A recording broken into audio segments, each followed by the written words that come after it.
beri nama pedang ini Naga Puspa. Selamatkan dia. Jangan sampai jatuh ke tangan pendekar berwatak jahat. Tutur Tinular. Sebuah sandiwara radio serial, produksi Sanggar Cerita dan teater Sanggar Prativi. Sebuah kisah dengan latar belakang sejarah runtuhnya Singasari dan berdirinya Kerajaan Majapahit.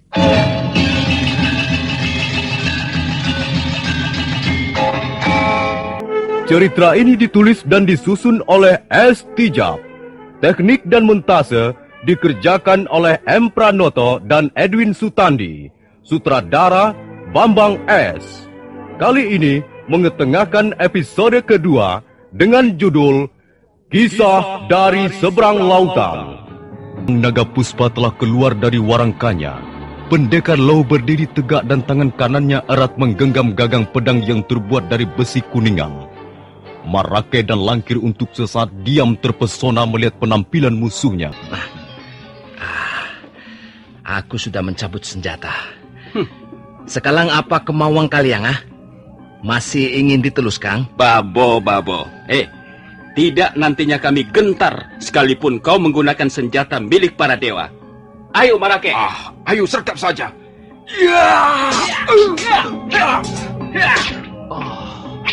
Luar biasa senjata orang itu. Bagaimana, Marake?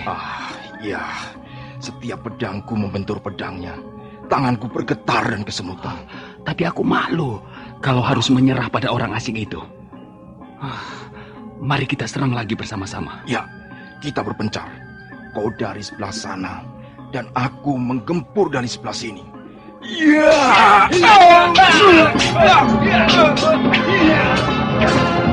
Marake dan Langkir kembali menyerbu dengan sabetan-sabetan pedangnya. Sementara itu, pendekar Lau nampak mulai terpengaruh oleh aliran kekuatan dari dalam diri pedang Naga Puspa. Arus kekuatan itu makin lama makin deras. Tubuh pendekar Lau sampai bergetar dengan hebat. Wajahnya menjadi merah padam. Pada saat seperti itu, setiap gerakannya bisa berarti maut.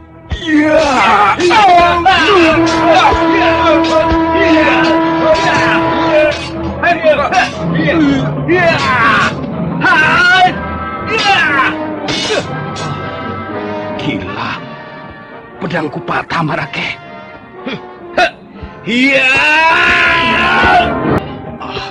Gila, kita berkelahi melawan siluman, Langkir. Ayo lari, cepat, lari. Untung mereka segera lari. Kalau tidak, tubuhnya pasti akan lumat. Senjata ini memang mengerikan sekali. Kalau tidak tahu cara menggunakannya, orang itu pasti akan menjadi korban kekuatan dahsyat yang mengalir deras dari dalam dirinya. Dia masih menghisap terus. Aman sekarang. Mesin. Iya, aku harus segera menolong istriku. Mesin. Mana dia? Mengapa gua ini kosong? Mesin! Kurang ajar. Pasti ada orang yang telah melarikan Mesin, sementara aku menghadapi dua orang itu. Iya. Aki Kumblek. Ahli obat yang bernama Aki Kumblek. Iya. Pasti si tua berjenggot itu yang telah melarikan istriku. Akan ku cari dia. Gila. Senjata apa yang dipakai orang itu? Lihat, pedangku patah seperti mainan anak-anak ketika berbenturan keras dengan pedangnya. Yang jelas, senjata orang itu dahsyat, Langkir. Ampuh sekali. Mungkin sama ampuhnya dengan keris Megalamat milik Adipati Ranggalawi. Iya, pohon besar saja tumbang begitu mata pedang itu menebas batangnya. Coba bayangkan Kalau sampai tubuh manusia yang harus menjadi korban, bisa lumat tidak ada yang dipungut lagi. Dan lebih mengerikan lagi, gagang pedang itu seperti mengeluarkan sinar kemerah-merahan. Sinar itu terus merambat ke atas dan menyebar ke seluruh sosok pedang. Kupikir orang itu tadi bukan menggunakan pedang, melainkan sepotong kayu bakar yang bernyala. Sudah, Langkir. Tak ada manfaatnya membicarakan senjata milik orang lain. Sekarang, aku punya usul. Bagaimana? Apa usulmu itu? Kita laporkan saja hal ini pada Kakang Madangkungan. Dia pasti tertarik untuk memiliki senjata itu. Lalu, apa keuntungan kita, Marake? Keuntungan saja yang kupikirkan, Langkir. Kakang Madangkungan kan ketua perkumpulan kita. Tentu saja kita harus melaporkan hal ini padanya. Kalau nasib baik, tentu dia akan memberi RM1 2 pada kita. Kalau tidak, ya sudahlah. Tidak apa. Hitung-hitung, kita balas budi pada Kakang Madangkungan yang selama ini sudah memberikan pelajaran kanuragan pada kita, Langkir. Baiklah, kalau begitu kemauanmu. Aku setuju saja. Apa kau punya usul yang lain, Langkir? Kalau aku punya rencana begini. Kita curi saja senjata itu. Lalu kita jual pada pendekar kaya dari desa lain. Ya. Aku yakin banyak pendekar berkantong tebal mau membayarnya dengan harga yang mahal. Langkir, kau jangan sembrono. Merebut senjata orang asing itu bukan pekerjaan yang mudah. Dia tentu berusaha keras menjaganya siang dan malam. Dan lagi, kalau Kakang Madangkungan tahu, kita bisa celaka, Langkir. Seluruh desa Jaban dan sekitarnya sudah menjadi daerah kekuasaannya. Kalau dia marah dan menganggap kita berkhianat, mau lari kemana kau? Sudahlah. Jangan punya gagasan macam-macam. Kita laporkan saja pada Kakang Madangkungan. Biar dia yang menangani sendiri masalah ini. Sementara itu pendekar Low terus mencari Mesin dengan perasaan kecewa karena keteledorannya. Perjalanannya sampai ke desa Jaban. Waktu itu, matahari sudah hampir tenggelam. Puncak Gunung Penanggungan nampak kekuning-kuningan seperti disepu emas oleh bias sinar sang surya yang akan bersarang di kandangnya. Tuan. Tuan sepertinya bukan penduduk desa ini. Apakah Tuan berasal dari negeri yang jauh? Iya. Aku berasal dari negeri yang jauh. Jauh di seberang lautan sana. Maaf, apakah Tuan tengah mencari seseorang? Mengapa? Siapakah kau ini? Nama saya Kurantil. Tuan siapa? Saya Low Sisan. Tuan kelihatannya sangat lelah. Apakah Tuan membutuhkan tempat untuk menginap? Tidak. Terima kasih. Tuan, tunggu. Mengapa kau mengikuti aku? Pergilah. Sekarang bukan saatnya untuk bersenang-senang. Carilah orang lain. Tuan menganggap saya wanita murah. Maaf, Kang. Bukan begitu maksudku. Aku hanya tak ingin kau ganggu. Tapi saya justru ingin menolong Tuan. Mengapa harus menolong aku? Karena sepertinya Tuan membutuhkan pertolongan. Tidak. Aku bisa menyelesaikan urusanku sendiri. Tuan Low, saya benar-benar tulus. Saya tahu Tuan sedang mencari seseorang. Bagaimana kau bisa tahu aku mencari seseorang? Di rumah minum tadi, Tuan bertanya pada seorang pelayan di mana rumah Aki Gumbrek. Ya, butuh. Kau tahu rumah Ali Bobat itu kan? Iya, memang jarang orang tahu di mana rumah orang tua itu. Tapi saya tahu, rumahnya agak jauh dari tempat ini. Ke arah sana, ke balik rumpun-rumpun bambu itu. Apa kau mau mengantarku ke rumah Aki Gumblek? Mengapa Tuan tidak bilang sejak tadi? Mari, ikut saya. Kurantil segera berlari-lari kecil meninggalkan tempat itu. Bayangannya segera lenyap di balik rumpun bambu. Pendekar Low melangkah ke arah pintu rumah yang mempunyai halaman sangat luas dan ditanami aneka tanaman khas pedesaan.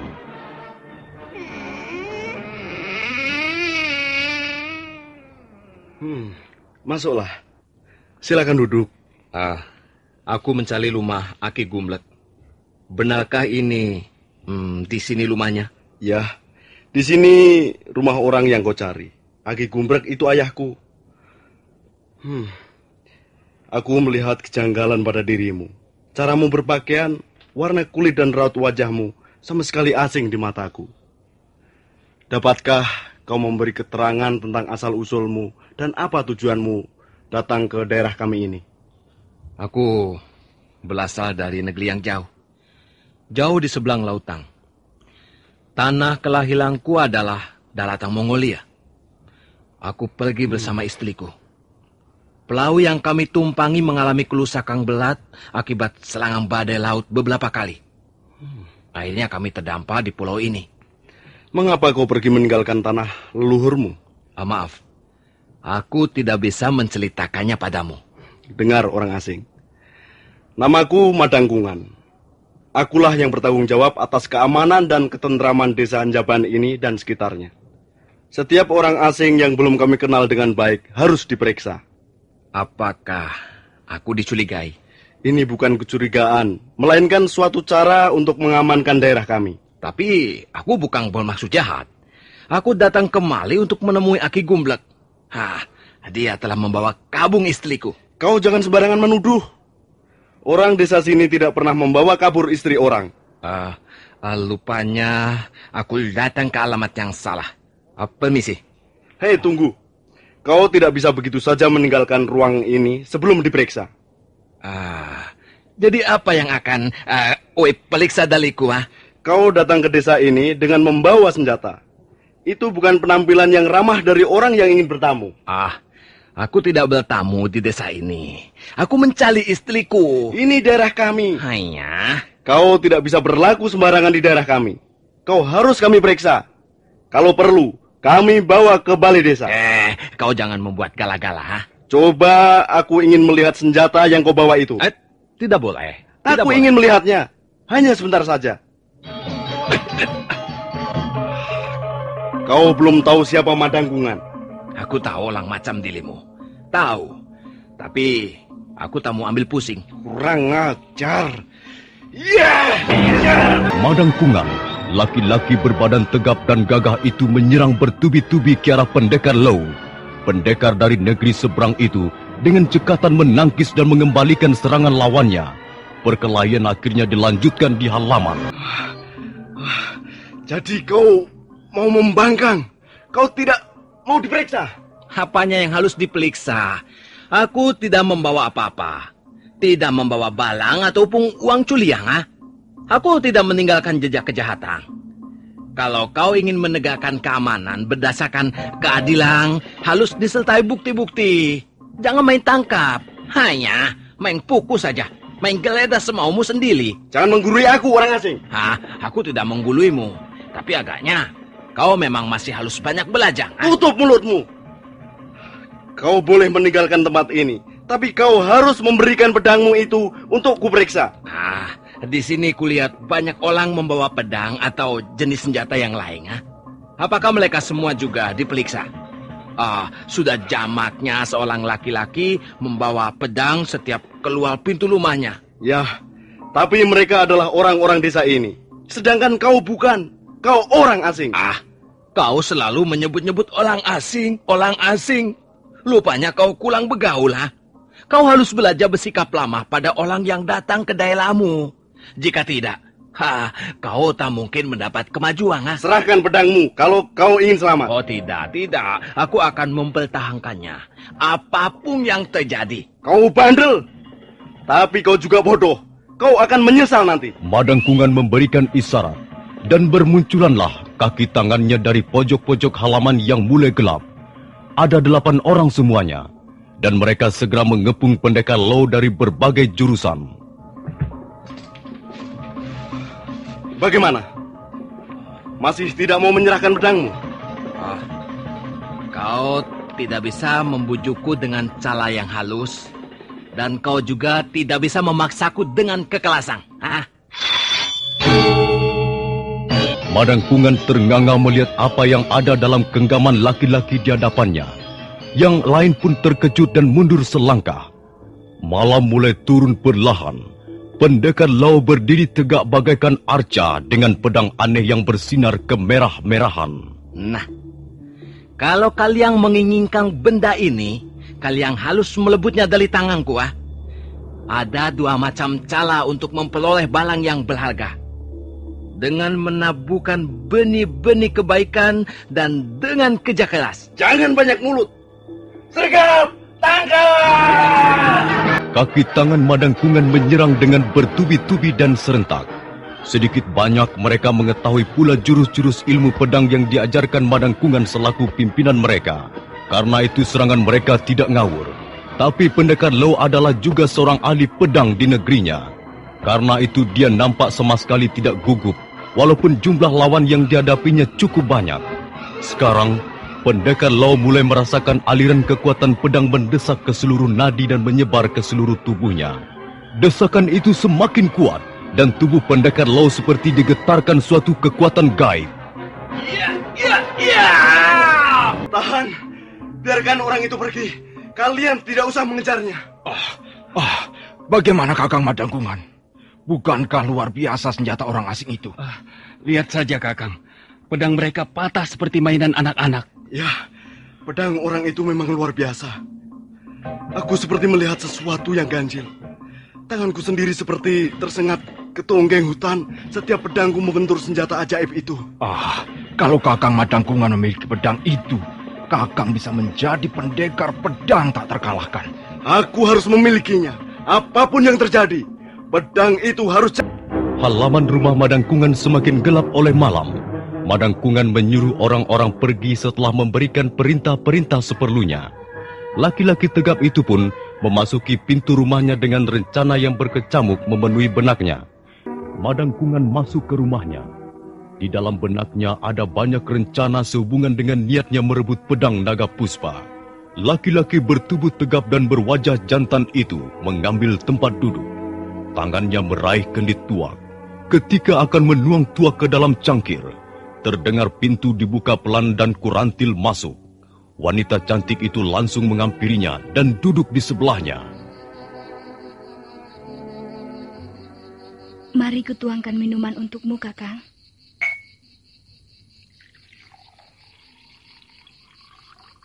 Nah, minumlah, Kakang. Mau apa kau datang kemari lagi, Kurantil?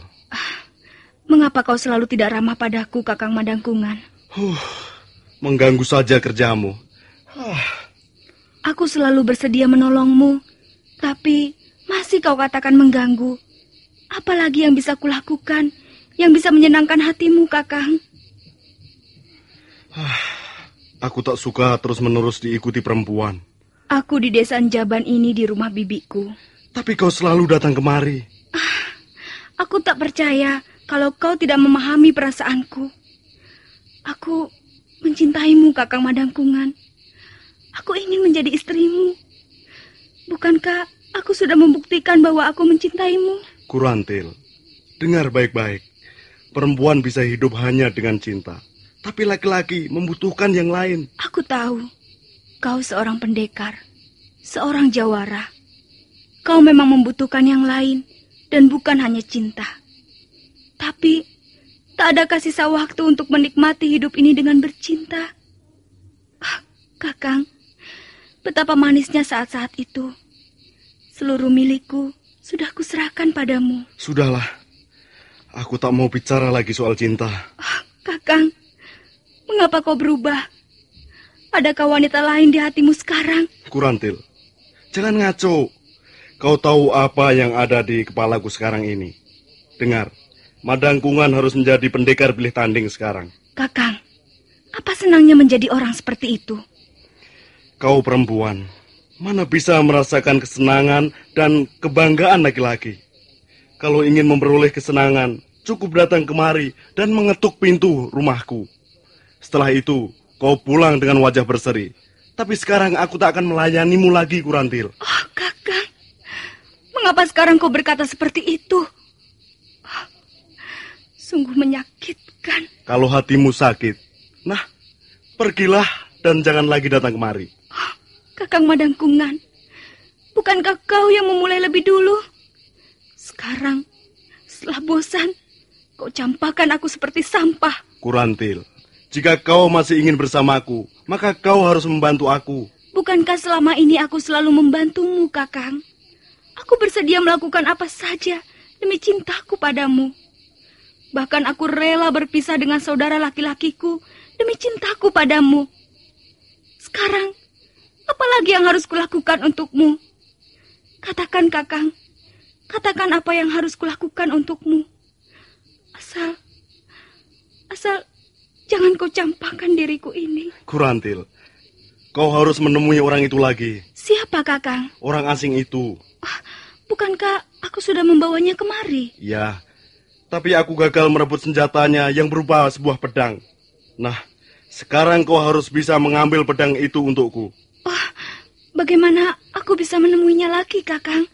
Dia tentu tidak akan percaya lagi padaku. Kau bisa menggunakan berbagai cara untuk mengambil benda itu. Baiklah, aku akan mencobanya. Kurantil? Iya, Kakang. Kau cantik. Kalau mempunyai maksud-maksud tertentu, kau selalu mengatakan aku cantik. Tapi setelah maksudmu tercapai, kau lalu berubah menjadi dingin. Tidak, Kurantil. Kau memang cantik. Aku tidak tahu lagi, Kakang. Apakah aku ini cantik atau jelek? Mungkin suatu saat aku tampak cantik olehmu, dan pada saat lain tampak jelek dan menyebalkan. Kurantil, percayalah, kalau aku nanti sudah menjadi pendekar pilih tanding, menjadi pendekar yang diperhitungkan di seluruh wilayah Kediri, kau tahu apa yang pertama aku lakukan? Kau bisa melakukan apa saja, Kakang. Mana aku tahu. Kau harus tahu. Aku akan mengawinimu. Sudahlah, Kakang. Kurantil. Sudahlah, Kakang. Aku harus pergi menemui orang asing itu. Aku tahu dia menginap di rumah minum Kilumpang. Kau memanggil kami, Kakang Madangkungan? Iya. Kalian berdua kutugaskan mengawasi Kurantil. Ikutilah dia dari kejauhan. Dia akan pergi menemui orang asing itu. Kalian, Langkir dan Marangkeh, harus menjaga keselamatannya. Awas, kalau sampai terjadi sesuatu yang buruk atas diri gadis itu, kalian yang harus bertanggung jawab. Baik, Kakang. Baik, Kakang. Selamat malam, Kilumpang. Oh, Kurantil. Mau apa kau malam-malam datang kemari? Oh, sayang sekali. Tuak buatan Papa Yeman sudah habis. Biasanya kau datang kemari untuk sekendi tuak kesukaan Madangkungan. Pacarmu itu, bukan? Kilumpang bisa saja. Sekarang aku datang ke rumahmu bukan untuk membeli tuak. Oh, lalu kau mau apa? Rumah minum ini sudah akan kututup. Kilumpang, apakah tamu orang asing itu sudah tidur? Loh, mau apa kau menanyakan tamuku? Ya, mungkin dia sudah tidur, atau mungkin juga belum. Sejak tadi dia berada di kamarnya, di belakang sana. Aku ingin menemuinya. Kurantil, jangan. Apa kau sudah gila? Nanti kalau Madangkungan tahu, bisa geger. Kasihan tamuku, Kurantil. Dia pasti akan menjadi korban kemarahan Madangkungan. Itu urusanku, Kilumpang. Aku akan minta maaf pada orang itu. Aku sudah berbuat salah padanya. Kau berbuat salah apa pada orang itu? Kau tak perlu tahu, Kilumpang. Kalau begitu, aku tak akan mengizinkanmu mengganggu orang itu. Kilumpang, kalau kau masih mempunyai rasa takut pada Madangkungan, kau harus membantu aku. Apa? Kalau kau tidak mengizinkan aku menemui orang itu, kau harus mempertanggungjawabkannya di depan Madangkungan. Baiklah, Kurantil, baiklah. Kalau kau menemui orang itu atas kemauan Madangkungan, baiklah. Ayo masuklah. Kau tunggu saja di sini. Biar aku sendirian menemui orang asing itu. Tuan Lo. Mau apa we kemari ya? Ayo pergi. Cepat pergi, Tuan Lo. Hanya. Saya datang untuk menipu aku lagi, ya? Aku tidak percaya lagi padamu, Pigi, ayo Pigi. Tuan Lo, saya datang untuk minta maaf. Saya sungguh menyesal. Hah, tak perlu kau menyesal. Kau hampir saja membunuh aku. Saya terpaksa melakukannya, Tuan Lo. Saya dipaksa melakukannya. Siapa yang memaksamu? Hah? Madang Kungan. Dia pendekar yang bengis dan kejam. Dia banyak mempunyai kaki tangan di desa Jaban ini. Kalau saya tidak mau menjalankan perintahnya, saya akan dibunuh. Bahkan keluarga saya juga diancam pembunuhan. Apakah desa ini tidak mempunyai pemerintahan? Hah? Hingga orang-orang seperti itu bisa bebas bertindak sewenang-wenang. Desa ini jauh terpencil, Tuan. Hukum yang berlaku di sini, siapa kuat, dia akan menang. Bahkan, kepala desa sendiri tak mampu bertindak apa-apa. Karena itu, maafkanlah saya, Tuan. Saya terpaksa melakukannya. Saya takut melawan perintah Madang Kungan. Baiklah. Lupakan soal itu. Tuan, saya takut sekali. Hanya, apa lagi yang kau takutkan? Saya takut kaki tangan Madang Kungan mengikuti saya. Saya tidak berani keluar dari rumah minum ini. Coba kau tunggu sebentar. Saya akan melihat apakah ada orang yang mengikutimu. Pendekar laut tanpa curiga lagi melangkah keluar, dan kesempatan baik itu dimanfaatkan oleh Kurantil. Buru-buru dia mengeluarkan sesuatu dari lipatan kainnya dan menaburkannya ke cangkir minuman. Tak lama kemudian, pendekar laut sudah kembali lagi.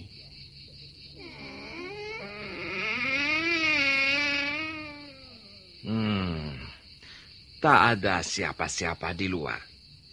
Aku memeriksa sampai jauh keluar halaman rumah minum ini. Tak ada seorang pun yang pantas dicurigai. Hanya pemilik rumah minum ini yang masih tinggal. Tapi dia pun sudah tiba pulas di bangku panjang.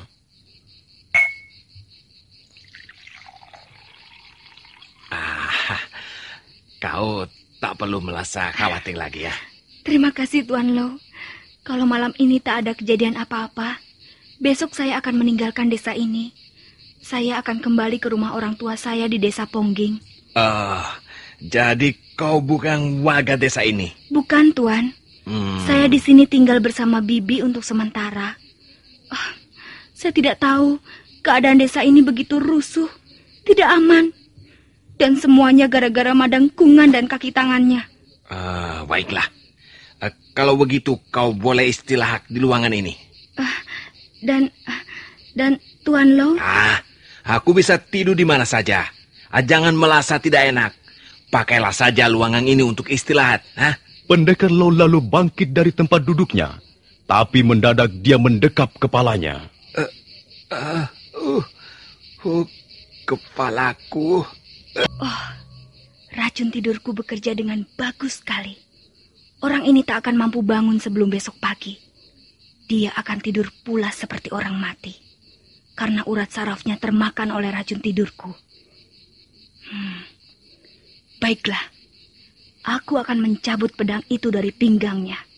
Dan segera membawanya ke rumah Madang Kungan. Kurantil lalu meraba pedang yang terselip di pinggang pendekar Lo, lalu pelan-pelan meloloskannya.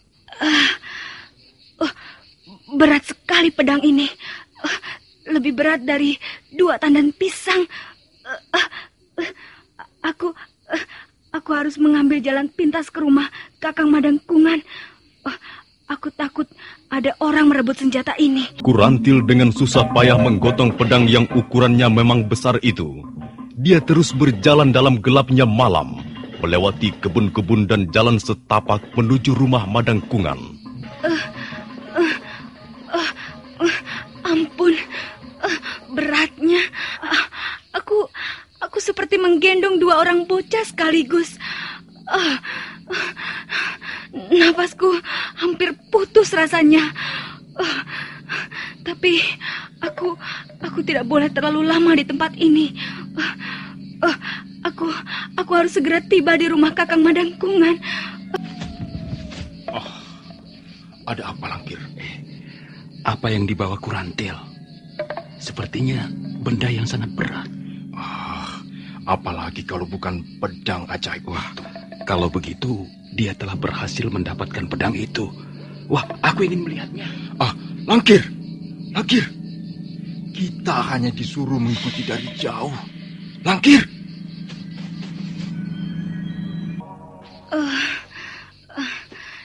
Istirahat dulu sebentar. Ampun beratnya. Pedang ini mestinya milik raksasa yang suka makan manusia. Kurantil sampai ngos-ngosan membawa pedang naga puspa ke rumah Madangkungan. Pedang yang besar itu, sementara dia istirahatkan sejenak, disandarkan di sebuah batang pohon. Pada saat hendak menyeka peluh yang mengalir di dahinya, mendadak sebuah bayangan berkelebat. Jangan takut, Kurantil. Aku Langkir. Aku ingin melihat apa yang kau bawa itu.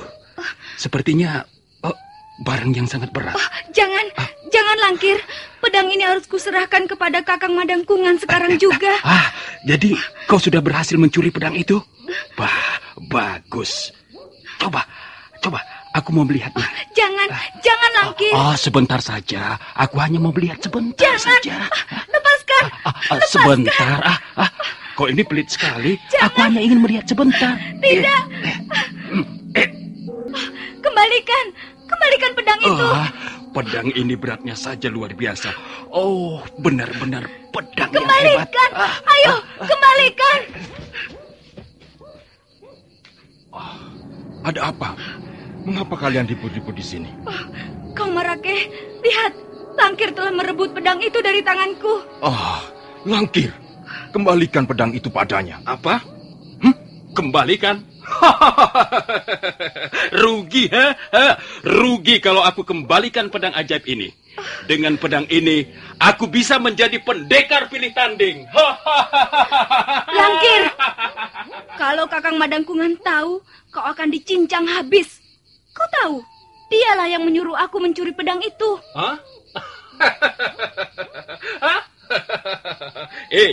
Dia yang menyuruh, kau yang mencuri, dan aku yang sekarang memilikinya.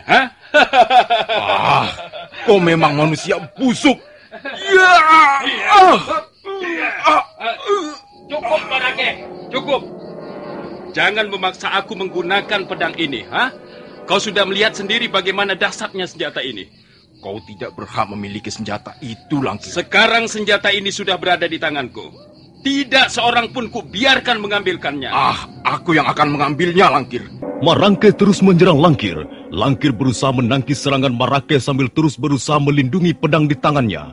Karena Marake terus menyerang bertubi-tubi dan terus menerus, Langkir menjadi kesal juga. Marake, kau iri ya? Kau iri padaku. Kau selalu iri padaku. Karena itu, kau akan merasakan akibatnya. Ayo, Marake. Majulah kalau kau ingin mampus.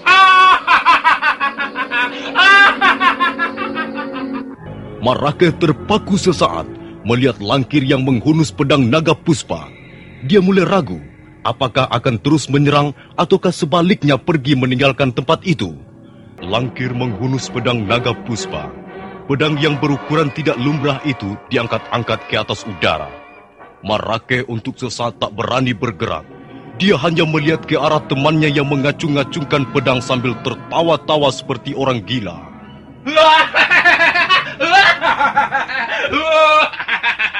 Ayo, siapa yang berani melawan aku sekarang? Ayo, Marake. Ambillah pedang ini dari tanganku kalau kau berani. Langkir. Langkir. Kau gila. Kau jangan main-main dengan senjata itu, Langkir. Kau takut, Marake? Kau takut padaku, bukan? Langkir. Tawamu itu. Tawamu seperti bukan tawamu yang aku kenal, Langkir. Kau kesurupan. Kau seperti orang yang kesetanan. Langkir. Hentikan permainan ini. Hentikan! Aku temanmu sendiri. Aku Marake. Apa kau tak mengenaliku lagi, Langkir? Tentu saja aku mengenalimu, Marake.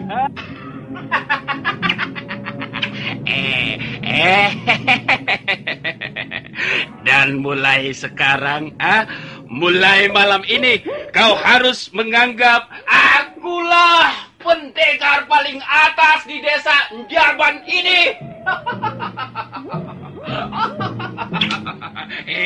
Aku jauh lebih unggul dari Madangkungan. Tidak bisa begitu lagi.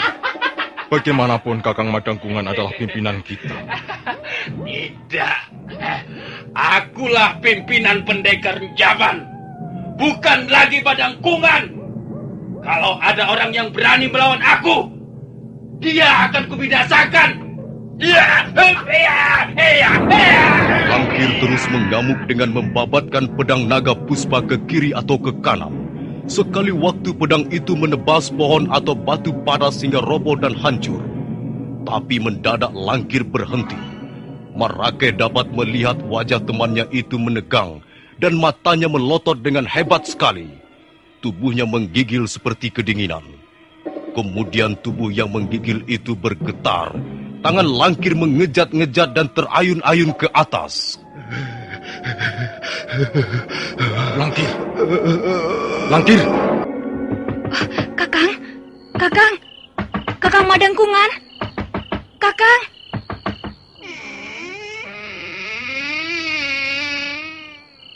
Bagaimana Kurantil? Kau berhasil? Celaka, Kakang. Aku sudah berhasil mencuri pedang itu. Tapi Tapi kenapa? Mana pedang itu? Mana? Kakang, di tengah jalan Langkir mencegat aku dan pedang itu direbutnya. Kurang ajar Langkir. Bakar makan tanaman. Jangan, Kakang. Langkir seperti orang gila. Dia mengamuk dengan menebaskan pedang itu sesuka hatinya. Jangan menemuinya, Kakang. Berbahaya sekali. Ayo tunjukkan di mana Langkir berada. Jangan, Kakang. Aku takut. Ayo tunjukkan, cepat. Kalau dia tidak mau menyerahkan pedang itu, akan kubunuh. Ayo cepat. Sebenarnya Kurantil tak mau menunjukkan di mana Langkir telah merebut pedang naga puspa. Dia takut sekali melihat Langkir yang mengamuk bagaikan orang kemasukan iblis. Tapi Madangkungan terus saja menyeretnya. Mana dia? Akan kupuntir leher anak itu. Tadi di sini, Kakang. Lihat saja bekasnya. Pohon dan batu-batu pada hancur. Aku ngeri melihatnya, Kakang. Maka begitu Langkir bertempur dengan Marake, aku diam-diam langsung kabur ke rumahmu. Tapi mana dia? Mana? Kakang! Kakang Madangkungan! Oh, celaka, Kakang. Celaka! Marake, mana Langkir? Di sana. Ayo ikut aku, Kakang. Lihat, Kakang. Langkir telah mati. Mati? Ya, tadi dia mengamuk seperti orang kesurupan, Kakang. Tapi mendadak tubuhnya mengejang, matanya melotot, dan akhirnya dia roboh tak berkutik lagi. Dari telinga dan mulutnya keluar darah kental kehitam-hitaman, Kakang. Mengerikan sekali, Kakang. Coba kalian minggir. Aku akan melihat lebih jelas. Hati-hati, Kakang.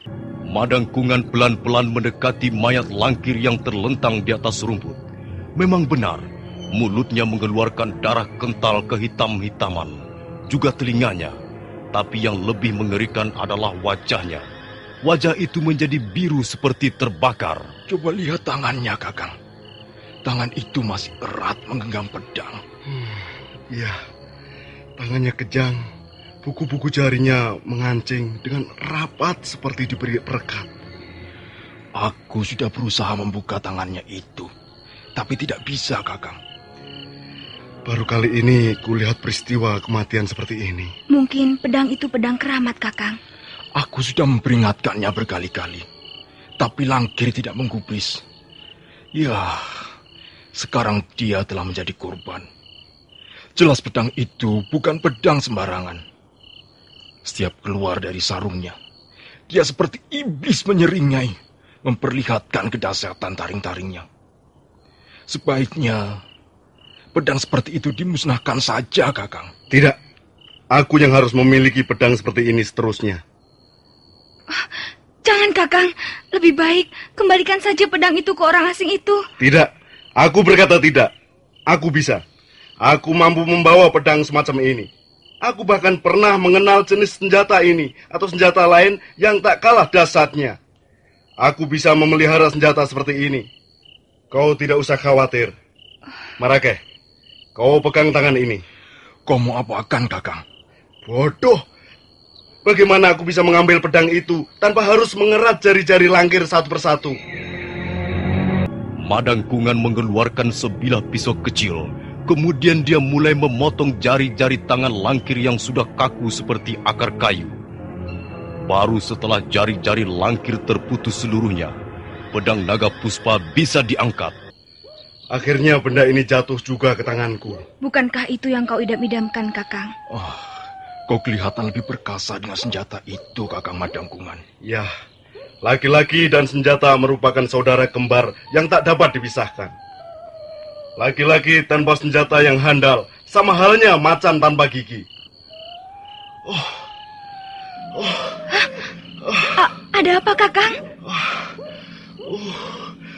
Ada sesuatu yang bergerak dari dalam pedang ini. Sesuatu yang mengalir dengan deras sekali, menyembur ke dalam urat-urat nadiku. Dia semakin kuat mendesak. Dia menghisap kuat sekali. Kakang, lepaskan benda itu. Lepaskan. Lemparkan sarung pedang itu, Marake. Cepat, cepat. Dia menghisap kuat sekali, seperti akan memusnahkan seluruh kekuatanku. Senjata ini benar-benar luar biasa. Tapi dia juga berbahaya sekali, Kakang. Benar, Kakang. Lebih baik kau tidak usah memilikinya. Kembalikan saja pada orang asing itu. Tidak. Dia akan menjadi milikku selamanya. Tapi aku tidak ingin melihat kau seperti langkir. Aku Madangkungan, bukan langkir. Aku hanya belum biasa memegang pedang ini. Kalau sudah biasa, tak akan ada masalah lagi. Kalau orang asing itu bisa membawanya ke sana kemari, mengapa aku tidak? Sudahlah, ayo kita tinggalkan tempat ini. Kau, Marake, bawa beberapa orang temanmu dan ajak mereka mengubur mayat langkir. Baik, Kakang. Kakang. Mau kemana kau, Kakang? Tidak perlu kau tahu aku mau pergi kemana. Sekarang kau begitu. Setelah kau dapatkan pedang itu, kau mulai dingin padaku. Pasti sekarang ini aku tampak jelek di matamu, bukan? Jelek dan menyebalkan. Soalnya kau selalu ingin tahu urusanku. Mengapa aku tidak boleh tahu? Ini urusan laki-laki. Persoalan antara laki-laki dengan laki-laki. Kau jangan turut campur. Kakang, tidak biasanya kau pergi dengan kuda. Kau mau kemana sebenarnya? Ke Pongging. Ke Pongging? Mau apa kau ke sana? Menemui seseorang. Siapa? Aku harus membereskan urusanku dengan orang itu. Urusan apa? Dan siapa orang yang akan kau temui itu? Kurantil. Ini adalah persoalan dendam lama. Kuperingatkan agar kau jangan ikut campur. Tidak. Aku harus tahu siapa orang itu. Siapa yang akan kau temui di Pongging? Kau jangan mendesakku. Aku harus tahu. Kau harus mengatakannya padaku. Baiklah. Akan kukatakan siapa orang itu. Aku ke Pongging untuk menemui kakakmu. Jangan, Kakang. Jangan. Pakling harus mati di tanganku. Dengan pedang ini, aku pasti akan dapat membinasakannya. Kakang, Pakling adalah saudara tuaku. Mengapa kau akan membunuhnya? Sudah kubilang jangan turut campur. Minggir! Jangan, Kakang. Kumohon jangan. Kakang Madangkungan, kumohon jangan lakukan itu. Jangan lakukan itu. Demi aku, jangan lakukan itu. Sungguh, Tuan. Saya tidak tahu, Tuan. Bohong. Kau pasti tahu. Saya tidur pulas di bangku panjang ini sampai pagi, Tuan. Saya tidak tahu apa yang terjadi, Tuan. Telah 2 kali perempuan itu menipu aku, ha? Kemarin dia menjebak aku. Dia mengatakan mau mengantarkan aku ke rumah Aki Gumblek. Ternyata dia membawa aku ke rumah orang yang bernama Madang Kungan. Hah, benar-benar kurang ajar. Tapi Tuan, saya benar-benar tidak tahu, Tuan. Maafkan saya, Tuan. Kau pemilik rumah penginapan yang tidak bertanggung jawab, ya? Hah? Aki... Kemana dia pergi? Cepat sekali dia menghilang. Setelah menyebut Aki Gumblek, terus lenyap begitu saja. Ada urusan apa lagi dia dengan ahli obat itu? Cepat sekali orang tua itu beralih. Pasti punya ilmu meringankan tubuh yang baik. Aku yakin. Pasti dialah yang membawa Lali Mesin. Macam-macam saja pengalamanku di negeri ini. Istriku hilang, dan sekarang pedangku diculik orang. Itu dia. Aku melihat bayangannya melintas di balik pohon-pohon liar itu. Kau yang bikin gara-gara, Kurantir. Tamuku itu marah-marah. Apa yang kau lakukan pada orang itu, ha? Dia mengatakan pedangnya hilang dan dia tidak sadarkan diri sampai pagi. Kau yang melakukannya, bukan? Kau yang mencuri senjata orang itu, bukan? Iya, Ki Lumpang. Memang aku yang melakukannya. Nah, sekarang kau mau apa lagi datang kemari? Mau mencuri uangnya? Ki Lumpang, tolonglah aku. Aku harus menemui orang itu, penting sekali. Semalam kau juga merengek-rengek begitu. Dan nyatanya, kau menemuinya hanya untuk mencuri barangnya. Tolong Ki Lumpang, ini persoalan nyawa manusia. Nyawa Pak Keling kakakku terancam. Lalu kau mau apa? Mau apa? Aku mau menemuinya. Tidak ada. Bohong. Dia sudah pergi. Kalau tidak percaya, lihat saja kamarnya. Dia pergi kemana? Tadi dia di sini. Begitu melihat Aki Gumblek, dia lalu pergi mengejar. Entah ada urusan apa, aku tidak tahu. Aki Gumblek? Kalau begitu, aku harus pergi ke rumah ahli obat itu. Kurang ajar. Orang tua itu mengajak main kucing-kucingan rupanya. Dia hilang lagi. Cepat sekali dia menghilang. Itu dia. Sekarang kau tidak bakal aku lepaskan. Kau pasti kutangkap. Ini ada apa ini? Tunggu. Kau yang bernama Aki Gumblek, bukan? Iya, benar. Aku Aki Gumblek. Lalu mana istriku? Mana? Kau telah menculik istriku, ha? Awas, ha? Aku bisa berbuat kejam sekali jika kau mempermainkan aku. Ngerti? Ayo katakan, mana istriku? Mana? Aduh. Tapi ini lepaskan dulu tanganku. Kurang ajar kau. Akan kupatahkan tangan-tanganmu kalau kau berani menyakiti istriku, tahu? Tenang dulu, tenang. Sabar. Tenang. Kalau kau ingin mengambil istrimu, mari ikut aku. Aku bukannya mempermainkanmu. Juga aku tidak bermaksud menyakiti atau mengganggu istrimu. Lalu mana istriku? Kalau sampai terjadi apa-apa dengannya, kau yang harus menanggung akibatnya. Istrimu tidak apa-apa. Sekarang sudah mulai sembuh. Sudah menjadi segar kembali. Aku tidak percaya sebelum kau bawa aku menemui istriku. Tahu? Ayo sekarang mana? Tunjukkan. Jangan hanya bicara kau. Ayo. Mari. Ayo masuk ke rumahku. Kenapa kosong? Mana istriku? Iya. Mana dia? Mana? Biasanya dia duduk di bangku bambu ini. Tapi, kok sekarang tidak ada? Bagaimana ini? Hei, Aki Gumblek, kau jangan mempermainkan aku, ha? Kau kurang ajar. Iya. Tunggu. Aduh, tidak bisa. Jangan pukul aku. Tunggu. Pendekar Lo sangat marah.